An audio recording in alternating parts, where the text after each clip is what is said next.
বন্যা, খরা ও বেকারত্ব প্রতিনিয়ত জড়িয়ে আছে কুড়িগ্রাম ২ আসনের ভোটারদের সঙ্গে। আর অন্যান্য জেলার মতো এখানেও জমে উঠেছে ভোটের আমেজ।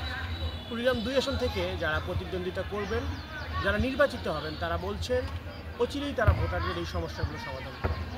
কুড়িগ্রাম ২ আসনটি মূলত কুড়িগ্রাম সদর উপজেলা, রাজারহাট ও ফুলবাড়ি নিয়ে গঠিত।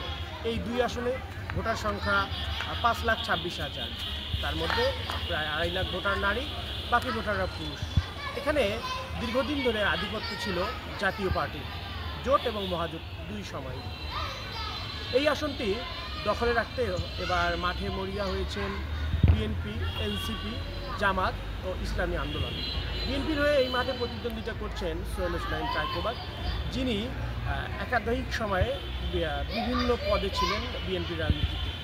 অন্যদিকে তরুণদের মধ্যে থেকে এনসিপির কেন্দ্রীয় যুগ্ম আহ্বায়ক আতিক মুজাহিদ কাজ করছেন এই মাঠে। জামাতের দীর্ঘদিন ত্যাগী নেতা অ্যাডভোকেট ইয়াসিন আলীও কাজ করছেন এই মাঠে। ইসলামী আন্দোলনের হয়ে এই কুড়িগ্রাম ২ আসনে মাঠে কাজ করছেন অধ্যক্ষ নূর বক্ত।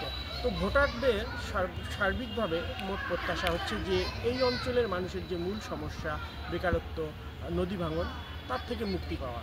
এবং প্রার্থীরাও তাদের সেখানে যাচ্ছে, ভোটারদের সাথে উঠান বৈঠক করছে, লিফলেট বিনিময় করছে, করে তাদের যে চাওয়া পাওয়ার বিষয়গুলো তাদের সাথে শেয়ার করছে এবং তাদের পরিত্রাণের জন্য কাজ করবে বলে আশাবাদ ব্যক্ত করছে। এই ছিল আমার কাছে ২৬ কুড়িগ্রাম ২ আসনের নির্বাচনের সার্বিক পরিস্থিতি।